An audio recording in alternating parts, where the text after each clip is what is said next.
Horror story पर आपका स्वागत है। हेलो दोस्तों, आप सब कैसे हैं? आशा है कि आप सब अच्छे होंगे और मैं अल्लिग आपका फ्रेंड और आज मैं लेके आया हूँ दिल दहला देने वाली रियल स्टोरी जिससे आपकी रूह कांप जाएगी। इससे पहले अगर आप हमारे चैनल पर नए हैं तो आप हमारे चैनल को लाइक करके सब्सक्राइब का बटन जरूर दबाएं। अब हम देर न करते हुए बढ़ते हैं आगे की ओर।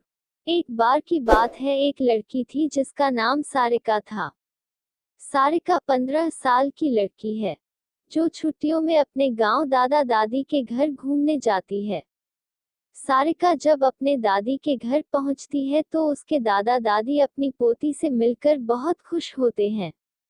पर ये बात किसी को नहीं पता थी कि जल्दी ही इनकी इस खुशी पर ग्रहण लगने वाला है।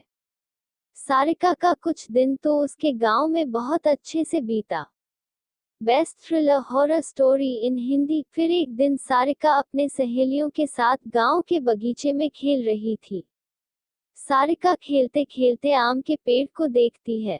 उसके बाद वो अपने सहेलियों से कहती है, चलो ना आम तोड़ते हैं। सारिका ढेले से आम को तोड़ने की कोशिश करती है और उसका ढेला आम पर लग भी जाता है जिससे आम गिर जाता है। पर आम गिरते हुए थोड़ी दूर मिट्टी में दबे एक पोटली के पास चला जाता है। सारिका जब आम लेने वहां पहुंचती है तो उसे पोटली का थोड़ा हिस्सा उसे दिखाई देता है। वो सोचती है कि क्या है ये सोचकर वो पोटली बाहर निकल लेती है। उस पोटली को खोलकर देखती है तो उसे उसमें कंगन मिलते हैं जो बहुत पुराने दिख रहे होते हैं।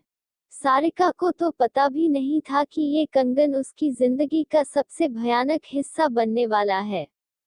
वो कंगन उसे अपने और आकर्षित कर लेता है जिसकी वजह से वो उस कंगन में अपने घर लेकर चली आती है। सारिका क्यों डर जाती है दादी की बातों से।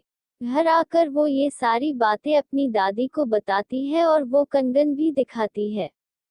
फिर दादी ने जो कहा वो सुनकर सारिका डर से कांपने लगती है। New horror stories in Hindi. दादी कहती है कि वो पोटली कोई आम पोटली नहीं थी, वो एक चुड़ैल की पोटली थी। तुमने ये कंगन उस पोटली से निकाल कर उस चुड़ैल को गुस्सा दिला दिया है। वो तुम्हारे पास जरूर आएगी। सारिका डरते हुए दादी से बोलती है, मैं समझी नहीं दादी, वो क्यों और कैसे आएगी?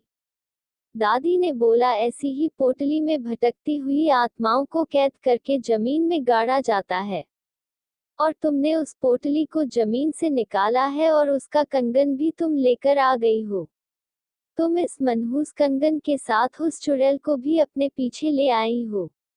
ऐसी भटकती हुई गुस्सैल चुड़ैलें अपना बदला लेती हैं। वो चुड़ैल भी हमसे अपना बदला लेने जरूर आएगी। सारिका के साथ उस रात क्या हुआ? सारिका इस बात से डरती तो है पर उसे ज्यादा यकीन नहीं होता। वो जाकर अपने कमरे में सो जाती है। उसी रात को करीब 1 बजे उसके कमरे की लाइट जलने बुझने लगती है। सारिका की नींद खुलती है तो देखती है लाइट नहीं है। वो अपने बिस्तर के बगल रखे टेबल पर पानी पीने के लिए मुड़ती है। तभी वो देखती है कि टेबल के पीछे कोने में कोई औरत बैठी है जिसकी आंखें एकदम लाल हैं और एकटक उसे ही देखी जा रही हैं। सारिका चिल्लाते हुए अपने दादी के पास जाती है पर दादी के कमरे में दादी उसको नजर नहीं आती। वो बरामदे में जाती है तो दादी उसको जमीन पर गिरी मिलती हैं। सारिका अपने दादा को खोजने जाती है पर उसके दादा उसे कहीं नजर नहीं आते।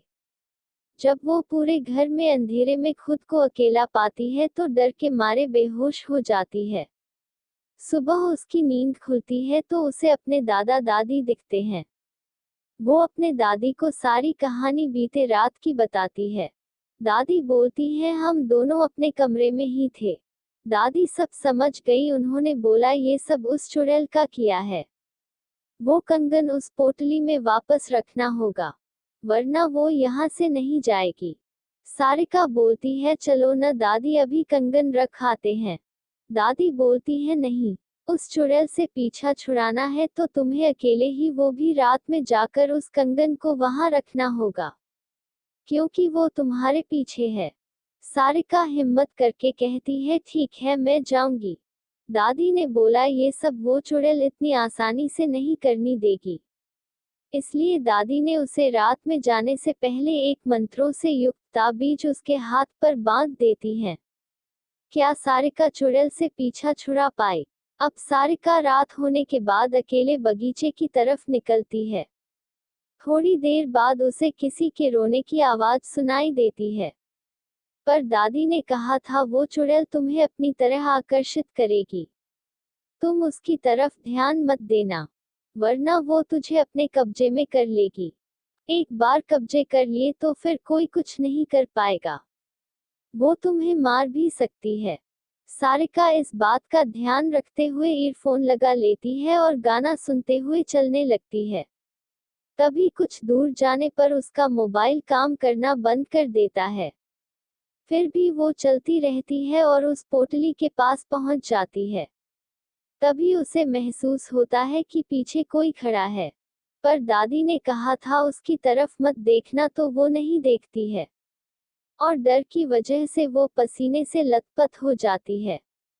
फिर वो हिम्मत करते हुए उस पोटली को खोलकर उसमें कंगन रखती है और जमीन में गाड़ देती है और आंख बंद करके बहुत तेजी से वहां से भागती है। सीधे अपने घर आकर ही रुकती है। चुड़ैल से तो उसका पीछा छूट जाता है, पर वो इतनी डर जाती है कि दूसरे दिन ही वापस शहर अपने मम्मी पापा के पास चली जाती है।